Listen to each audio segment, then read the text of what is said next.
All right, good morning.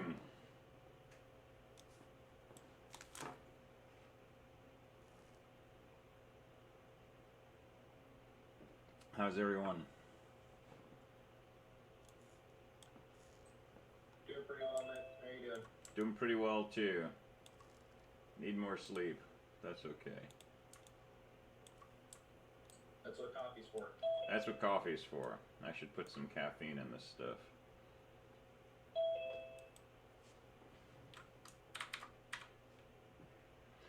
All right, let me start by talking about ODPs.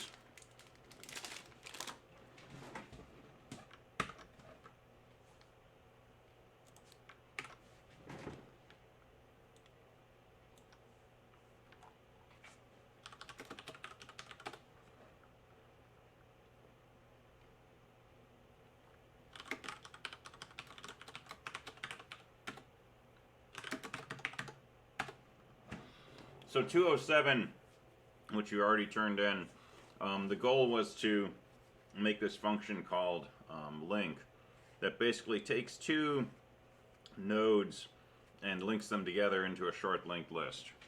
So it's mostly a one-liner, but you got to understand that line, and it's got to be just right.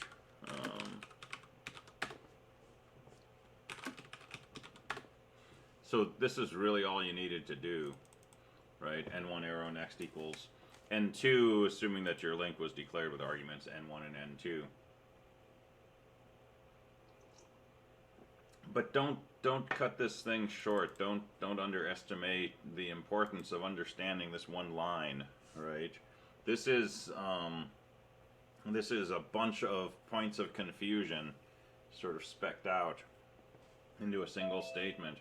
N1 is a pointer to a node, so we can't say N1.next. We could only do that if N1 was actually a node. But when we use this arrow notation, it's saying N1 is a pointer, take the thing to which it points. That has a field called next. Give me that next field. So that's what the left-hand side is referring to. So we're going to save something into the next field of a struct node to which N1 is pointing. And what do we store in there? Well, we store N2, but N2 is not a node, it's a pointer to a node.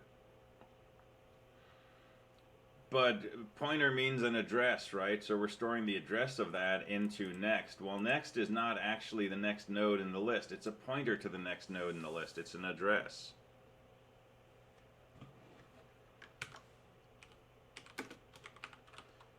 So this is the magic, okay?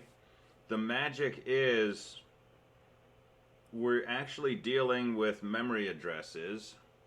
When we have N1, it's not a node, it's just a memory address. It's a location in memory where a node begins. When we have N2, it's not a node, it's just a memory address. It's a location in memory where a node begins. But if we kind of ignore that, we can actually think of N1 as a node. We can think of N2 as a node. But because we know, that they're actually not nodes, they're really pointers, instead of saying, node dot field, we have to use this arrow notation, node arrow field. But if we just accept that that's the way that we access a particular field in a structure, we can actually think of N1 as a node, N2 as a node, Sentinel as a node, and ignore the fact that they're actually pointers. And we can actually imagine that we are saying, okay, let's set this node's next field to be node 2.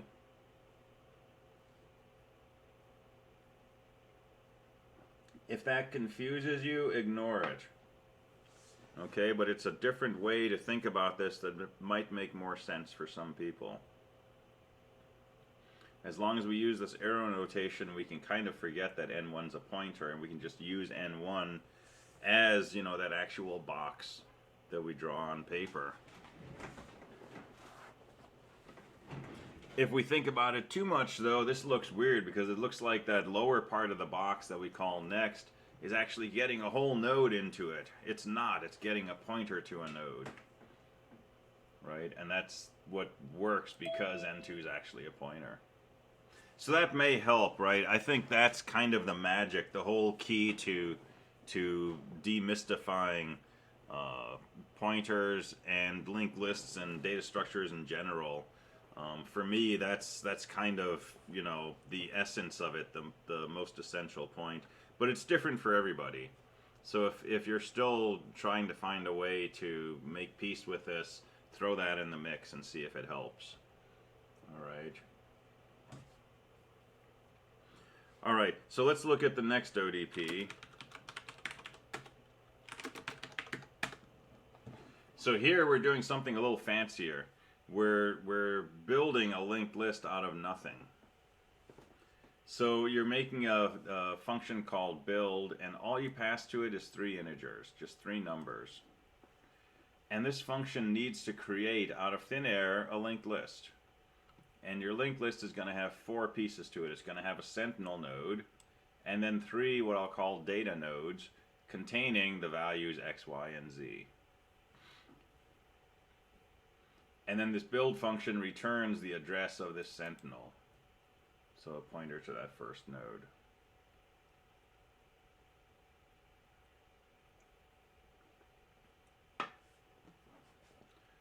And how do we do this? Well, you've got an init function probably already for PA2. And your init function does, you know, a malloc to create an empty node. So we do the same kinds of things in here. And I might actually start by making 4 variables.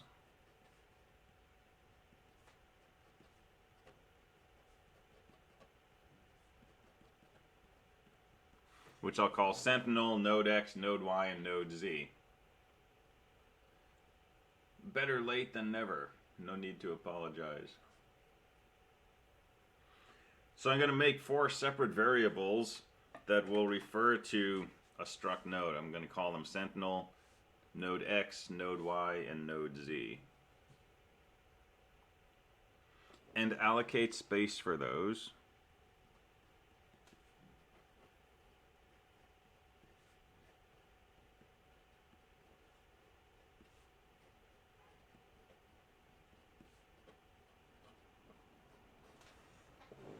Alright, so that gets us the right amount of space.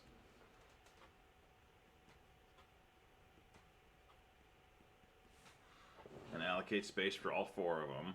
And now we have 4 boxes.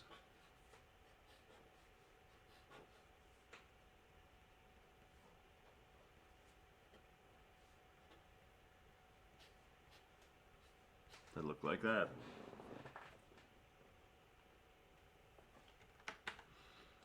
I don't specify a data value for the sentinel node, so you can do anything you want with that. Give it a 0, give it a magic number, whatever. But this first data node, nx, needs to have a data value of x, and that's just something like nx arrow data equals x. So load these values. And then build the list. Work the pointer so that the sentinel points to x, x points to y, y points to z. And you've already done that in ODP 207. That's what your link function did. Your link function took one node and had it point to the next. So if I were to do the same thing in here, I could say something like sentinel next equals node x. That sets up that pointer. So do that for each of your nodes to set up the pointers in the next field to what they should be. And then when you're all done, you should return a pointer to the sentinel node. And that's just return sentinel in this case.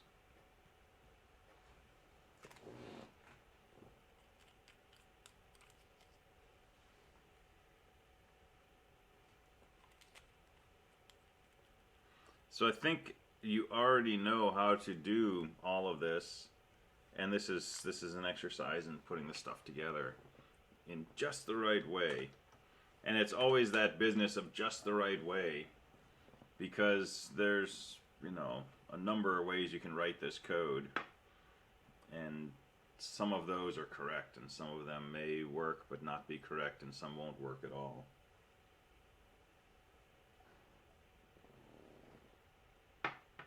All right.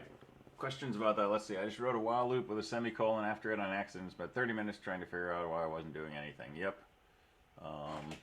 Yeah, that's, and I've spent time trying to help students find problems that turned out to be that. So,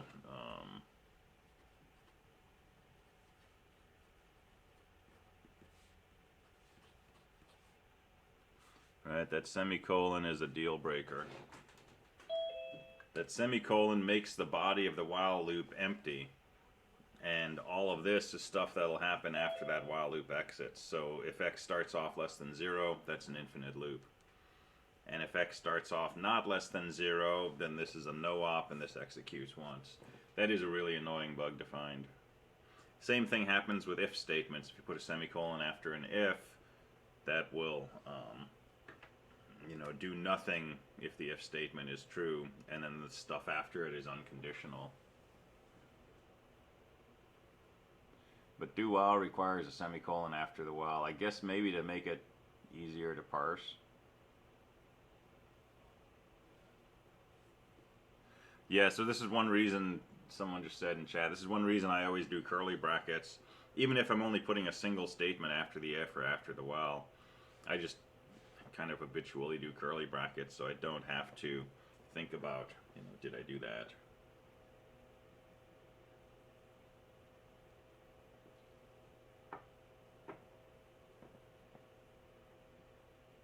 I really should embrace do whiles. I've never written a do while in C, and I really should.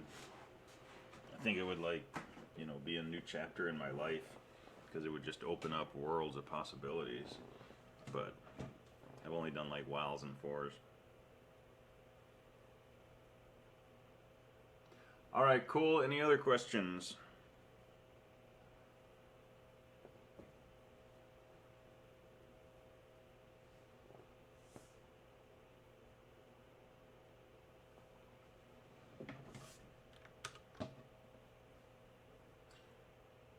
In terms of syntax, I can never decide if I like spaces or not. My printfs don't have spaces, my whiles and ifs do. Yeah, and we all develop, our own unique fingerprint, I think, for how we put spaces into code, and when we indent and when do you put in a totally blank line and where do you put comments and all of that stuff. And that's all, coding style issue. To me, it's helpful to have consistency in that, so that when I'm working with my code, it helps me ingest what I'm seeing, if it's code that I've written, because the formatting of it, is meaningful to me, and it also is it brings muscle memory into the mix. Right, it gives my brain a different way of encoding what I'm doing with code. On the other hand, when you go to work for someone, or when you go to certain schools, right, you're given a style guide and you're told this is what your code has to look like, and you have to indent, by 4 spaces at each level, and your curly brackets have to be on the same line as the function definition. And you can't have a space before the curly bracket except on Thursdays, right? And you're given, sometimes, a 40 or 50 page style guide that you're expected to adhere to. And, people start using integrated development environments that will stylize your code for you. And so you can get away with, this bizarre list of requirements because the software is reorganizing your code on the fly. But enjoy the freedom of, taking CS classes right now and being able to stylize your code how you like, and play with it. Find a style that works for you. It will actually really help you, not just, making pretty code, but it'll help you be more effective at coding. Uppercase, lowercase, underscores, all of that kind of stuff.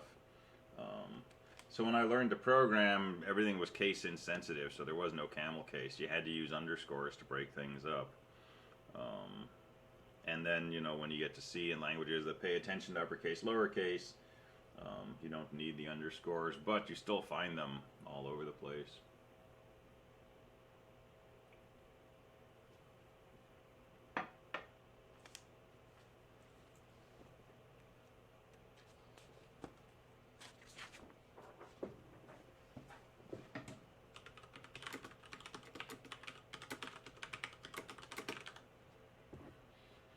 All right, so some final comments on linked lists for now. We'll come back to lists periodically, but let me just wrap up with two variations on linked lists. So one of these we looked at yesterday, which was a doubly linked list.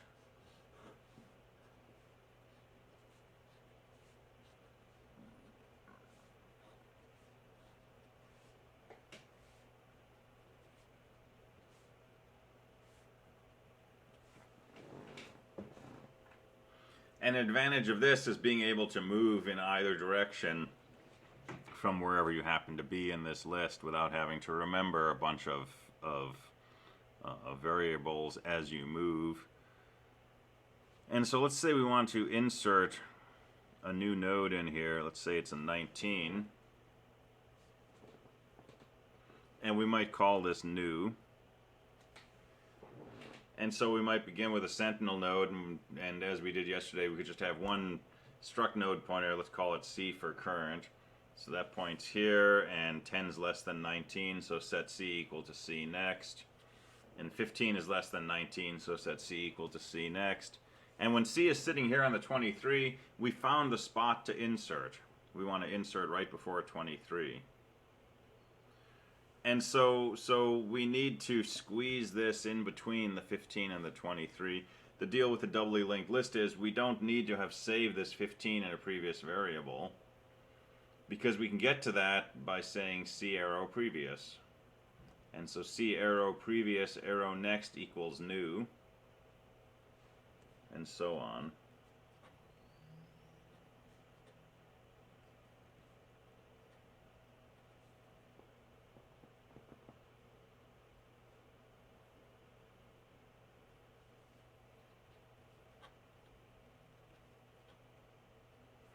And then set C previous to point back to new. But you gotta be careful when you do this kind of thing. So let's say I set C previous next to new, so I'm changing this to point to our new node. That's good. And then I set C previous to be new. Well, that's good too. But now I want to set new previous to point to that previous node. I've just lost my reference to it. Right? C previous was my reference to this 15. And once I change C previous, I don't have access to that anymore. If I come down here and I say I say new previous equals C previous, I just made a big bug. I just changed new to point to itself. And now when I try to print my code, it's going to go into an infinite loop. And that's going to be weird. So before I do C previous equals new, I need to do something like new previous equals C previous. Set that up. And then change C previous to point to new. And then I can do new next equals C.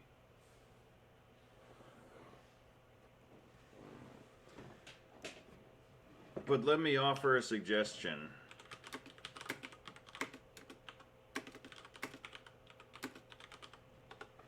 Make life easier on yourself. Don't be afraid to use temporary variables.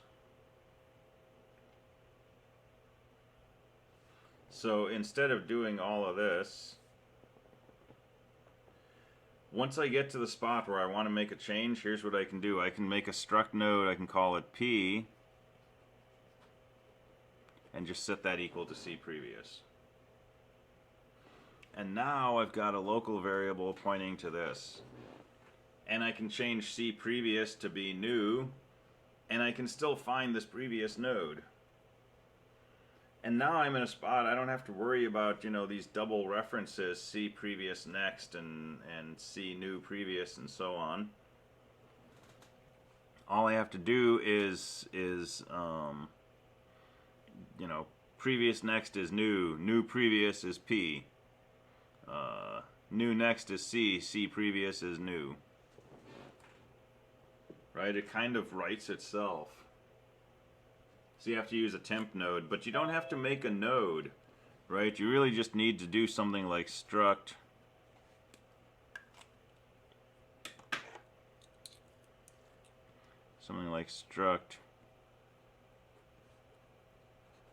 node star P.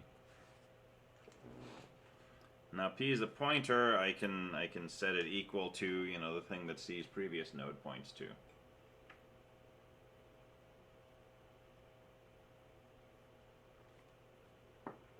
I do not need to do a malloc here, and in fact I don't want to do a malloc here. If I say struct node star P and then I say P equals malloc and then I say P equals C previous, I've got a memory leak. Unless I say P equals malloc and then I say free P, and now I just, did a bunch of work for nothing. P is just a pointer, it's just an address. And we're giving it a value down here when we say P is equal to C previous.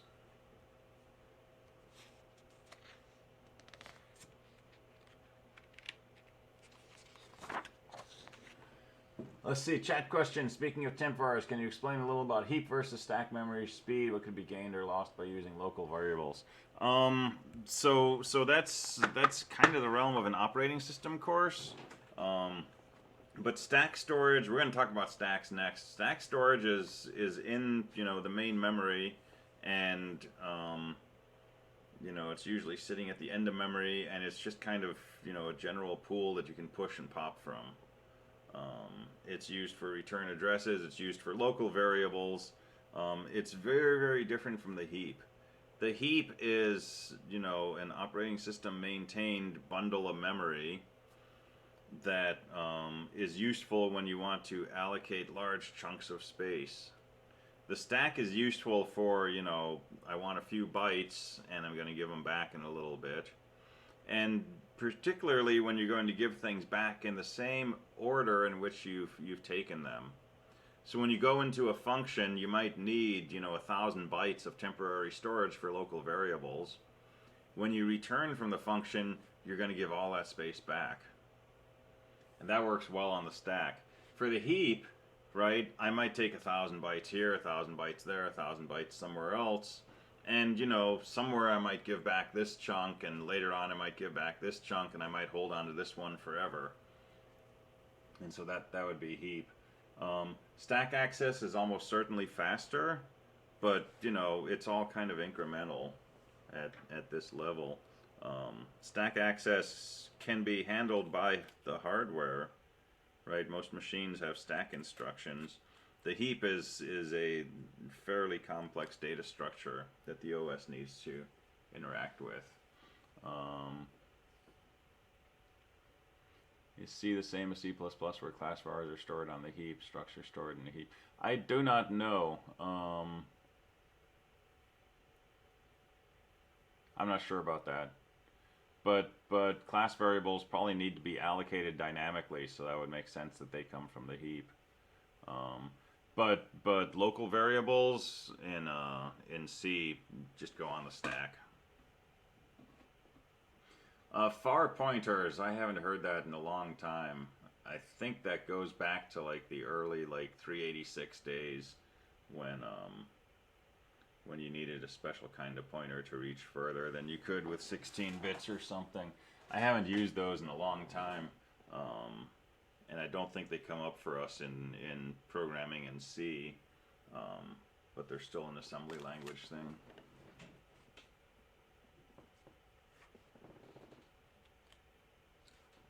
Yeah, take a look at the wiki page on it, because I'm not sure that explanation does justice. All right, so yeah, don't be afraid to use temporary variables. They'll be almost mandatory when we get into some of the more complex data structures, because trying to follow the chain of pointers gets kind of maddening, and it's pretty easy to do things in the wrong order and get in trouble. Oh yeah, and then so chat, segmented memory is something else. Yeah, and when you get a seg fault, it's a nod to, you know, old segmented memory when we had segment registers, because, you know, all these processors that we use today, the x86 processors, are derivatives of the old 8080, you know, from like decades ago. And 8080 was an 8-bit machine. You had 64K of memory, and that was it. And as things started to develop and people started using, you know, variations of this processor, they wanted to maintain compatibility, so you could still run this old 8-bit code on your you know, fancy PC, but that 8-bit code can only address 64K of memory. So they introduced new registers called segment registers, and your memory addresses were a combination of the address you mentioned and this segment register. So it's kind of like banking in Engineering 270, when you have 16 banks and there's that special bank at the end. And so the segments became part of your memory address, and if you had a value in there that didn't point to actual physical memory, you'd get a segmentation error. That's a seg fault. So it's a memory error.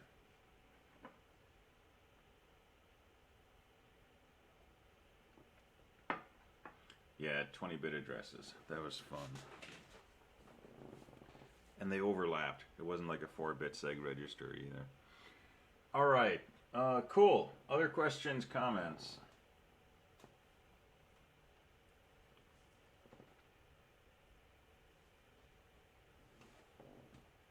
All right, so let me just mention...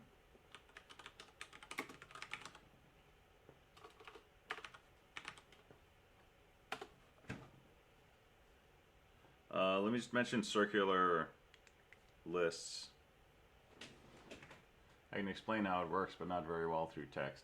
Yeah, I can explain it, but I can't guarantee that it's a meaningful explanation. But it worked.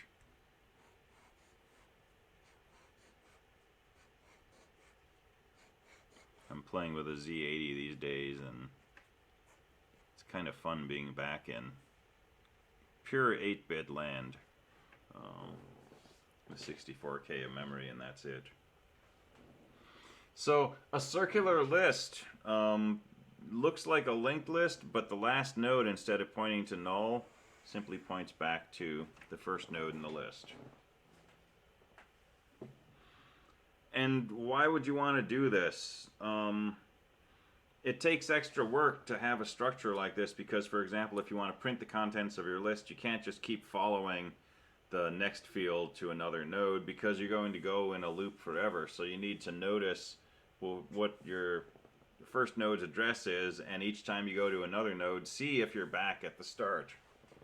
And if you are, then you know you've gone through the list once.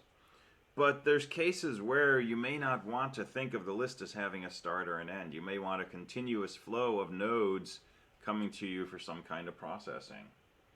So if we had some sort of information that we wanted to process one at a time, let's say user requests, and this is user 1, 2, 3, and 4, we just keep moving down the list. We deal with user 1, 2, 3, 4, 1, 2, 3, 4, 1, 2, 3, 4. And somewhere along the way, a new user joins in, and let's say they get inserted right here. And we were right here, we process user 1, 2, new, 3, 4, and so on.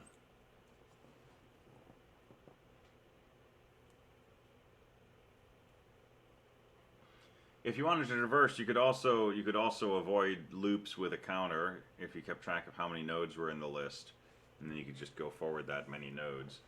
And that may be easier than keeping a memory address. That's a good way to do it too. You just have to adjust it whenever you insert or delete. But if there's multiple things that could be inserting or deleting at any point, then everything is all bets are off. All right, so circular lists, they could be doubly linked, they could be singly linked, and all of these linked lists we're talking about, they might or might not have a sentinel node. Now we've always used a sentinel node, but it's not required. But let me show you the fundamental issue if we don't have a sentinel. So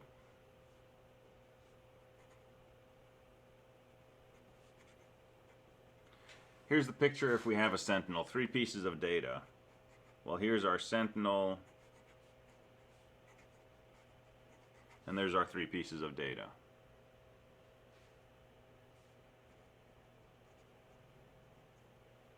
An empty list is just a sentinel.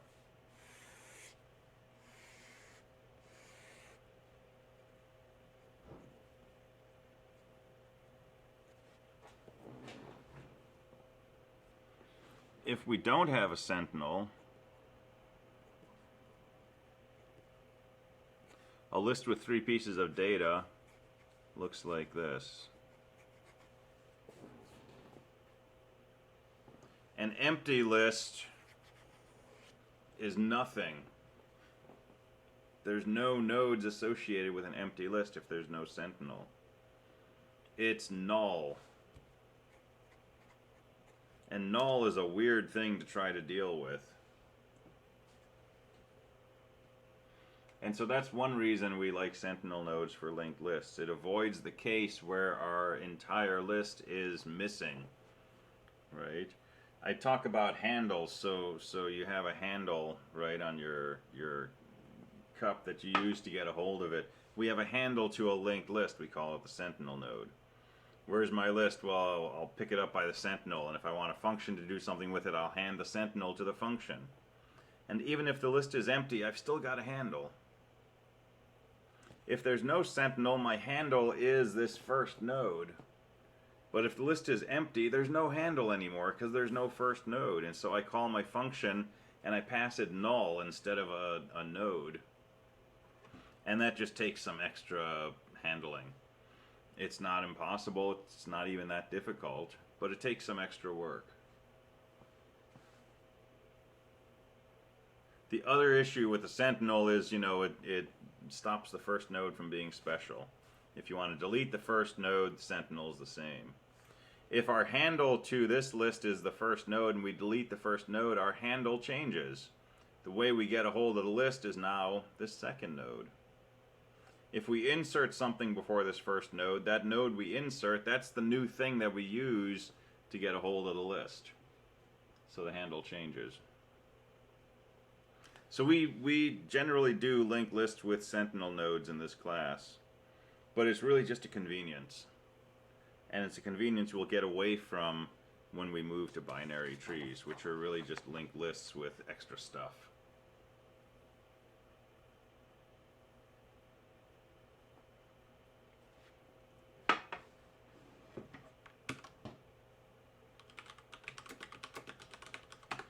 All right, so on to stacks and queues. So this is our next pair of data structures, stacks and queues. And they're topical to computer science. They pop up all over the place in operating systems and in compilers, in most things that we do. They're topical because they can be implemented using linked lists, but they can also be implemented other ways. And they're a nice way to take another look at this notion of an abstract data type.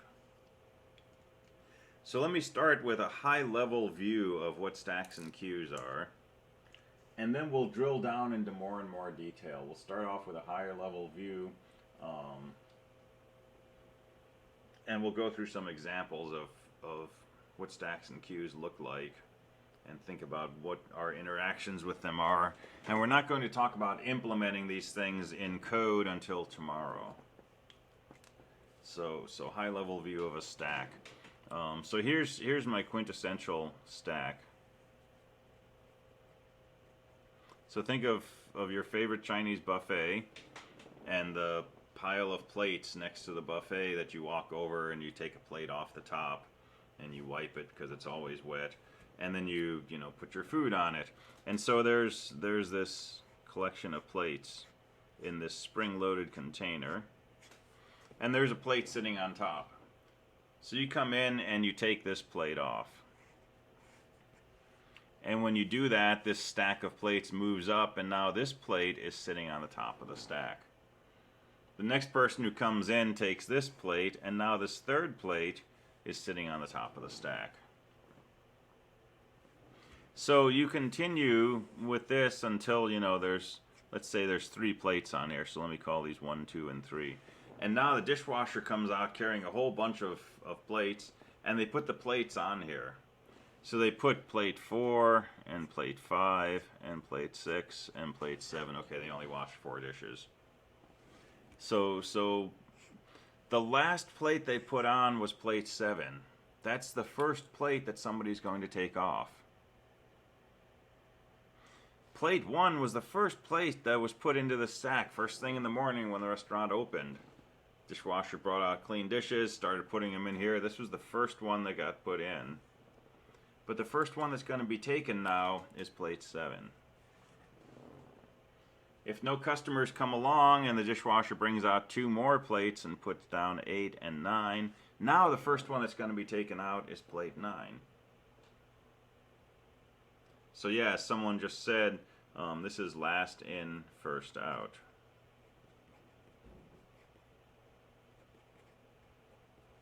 The last plate that you put on here is the first one that gets removed. You can also call it first in, last out.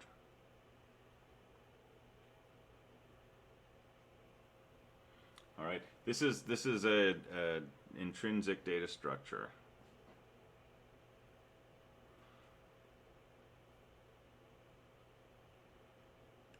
Basically, you store things in a stack, but you retrieve them in the opposite order in which they were stored. So the first thing you're going to retrieve is the last thing that you put in there. And the last thing you retrieve will be the first thing you put in there.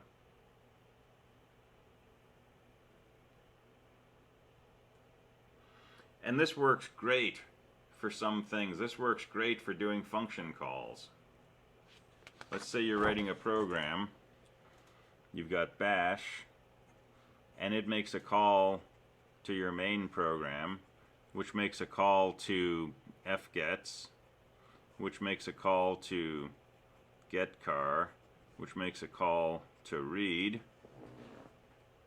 And when read returns with a character, it doesn't go back to my main program, it goes back to where it was called from, to getCar. And getCar's got a character and it goes back to fgets. And when fgets returns, it comes back to main. And now I go through some more lines of main, and main decides it's going to call a function which I called add. And add is going to make a call to getNode. And getNode is going to make a call to malloc. And that's going to go on and do a bunch of stuff. And eventually, malloc is going to return to getNode. And getNode is going to do some other stuff. It's going to set the next field to null and so on. And eventually it's going to say return and go back to add. The first call was bash calling my main program. None of these returns are going back to bash. That first call is the last one that's going to be returned from. Right? It's the last in, first out. The next time that the CPU sees a return instruction, it's going to return to wherever the last call was that was made. So add returns to main, and eventually main will say, you know, return, and that'll go back to bash. So stacks work great for keeping track of function calls, because that's an inherently last in, first out process. This is what happens when you browse the web. You start on one page, you see a link, you click on it, you go to a second page, you see a link there, and click on it, go to a third. You get 5 or 6 pages down, and eventually you hit the back button, and where do you go back to? You go back to the previous page you were on, not the first page, but the one that you were most recently on before you clicked a link. So the last page that you saved before you clicked away from it is the first one you're going to go back to.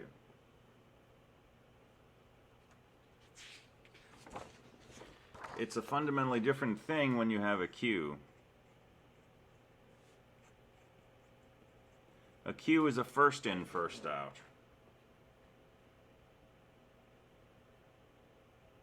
So yeah, when we get to stacks, pop and stack pointer and all of that stuff, that's how we're going to implement stacks.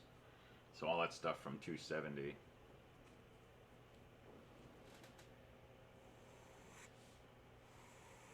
All right, best example of a queue is probably the grocery line at the store. So over here is a cashier. This is where customers come in, this is where customers leave. Customer 1 arrives, and they go to the front of the line. They're checking out their groceries. And meanwhile, customers 2, 3, and 4 arrive. And they queue up, right? It's our lingo. When customer 1 is done, they're removed from the queue. Which entry is the next one that gets processed? Customer 2. So the first one in the queue is the first one out. The second one in the queue is the second one out. In other words, you pull things out of a queue in the same order in which they were inserted. And that's the difference between a LIFO and a FIFO. So last in, first out, you remove in the opposite order of which they were added. A FIFO, you remove them in the same order in which they were added. So you'll deal with this one next, and then this one. And now, you know, if a bunch of customers come in, they don't get dealt with until this one at the head of the queue gets dealt with. And the last one that came in, they're going to be the last one to get dealt with. So it's also a last in, last out.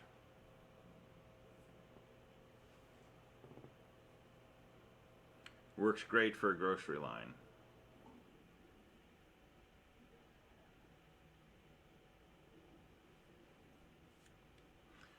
A stack would be a horrible way to manage checking out at the store.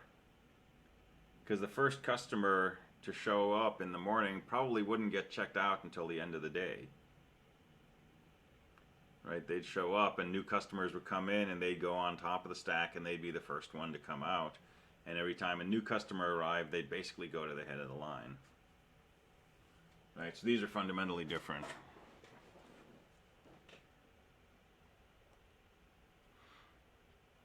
And just to pin down some terminology,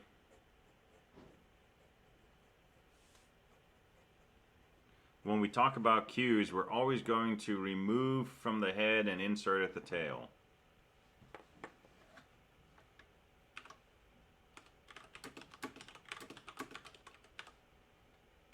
Alright, this is not 100% standardized. This is the more common usage, but you will see some ambiguity. But I'll, unless I mess up, I will stick to this absolutely and be completely consistent in this course. We're always going to insert at the tail and remove from the head. Alright, so new customer comes in, they go into the tail. Cashier's ready to check someone out, they check out whoever's at the head of the line.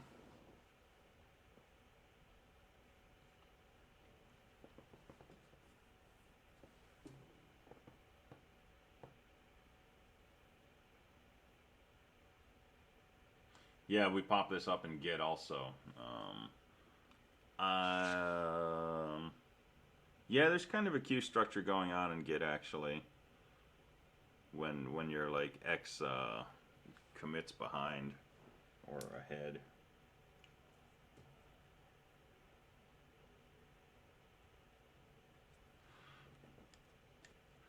All right, so got the basic idea of some examples of this.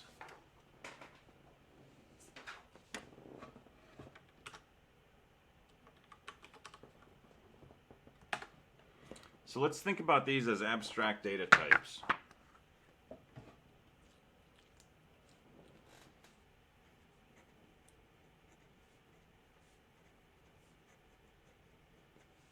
We're not going to worry about implementing this because there's a lot of ways you can implement a stack. But if you're writing a program and you want to use a stack, what kinds of things do you need to do? Your main interactions are adding a piece of data, which we call pushing, or removing a piece of data, which we call popping.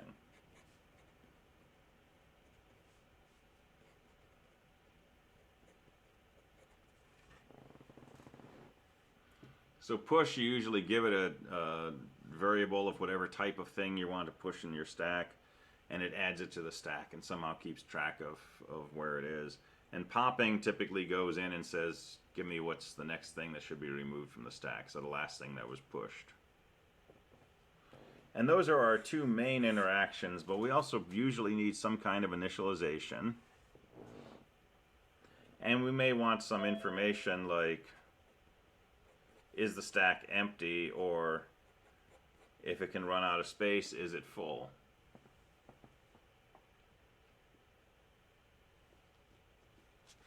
A queue, almost the same thing.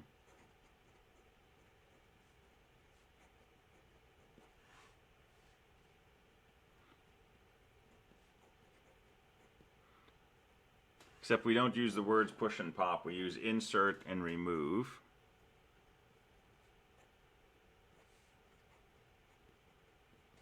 So insert would put a piece of data into the queue, remove would remove a piece of data from the queue. And then again, we might want some kind of initialization and some way to know if the queue is empty and if it's full.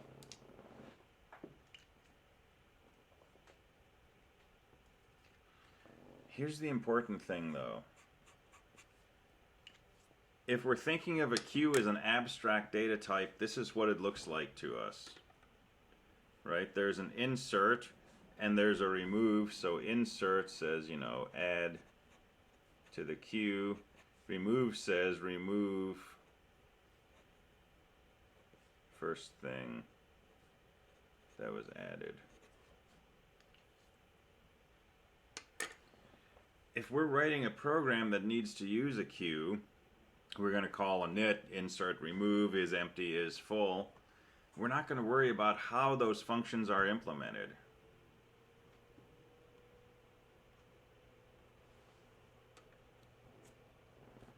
Now we can implement these things using linked lists, which we'll do tomorrow. We can implement them using arrays, which we'll do another day. We could implement them by, you know, having some friends who write down your data on a piece of paper and go stand in a line. And every time you want to insert something, I'll write that data down on a piece of paper, hand it to a friend, send it to the back of a line. And when you say remove, I'll just take the person in the front of the line and get their piece of paper and tell you what the number was. And if these functions, you know, were wrappers around a messaging app that sent me a note and said, hey, you know, add this number, or hey, remove a number and tell me what it is, your program would still work perfectly. It might be a little slower, but you would not need to change your main program. You want to insert, you'd call insert. You want to remove, you'd call remove. But if my main program, you know, starts monkeying around with a linked list that's being used to implement this, or an array with some variables we call stack pointer and stuff, then you've broken this firewall between the user code, that's the main program, and the implementation of the data structure. So anytime that we work with these data structures, we want to think about them as abstract data types, which means we want to understand what our interface is to the structure. And knowing this interface and thinking about this interface will help us understand what these structures are, what their pieces are, what's important about their behavior, and so on and so forth. So we'll talk about that more as we develop code. Yeah, so this is what APIs are, right? Programming interfaces. All right. We will start playing around with implementation tomorrow. We'll see how to implement these structures with linked lists, and it's incredibly simple to do that. So we'll find an application for our linked lists in those. and then we'll look at other implementations using arrays. All right, have a great afternoon. I will see you tomorrow. Hopefully, it might snow. I saw snow in the forecast, and I'm seeing something out there. All right, have a good one. See you next time.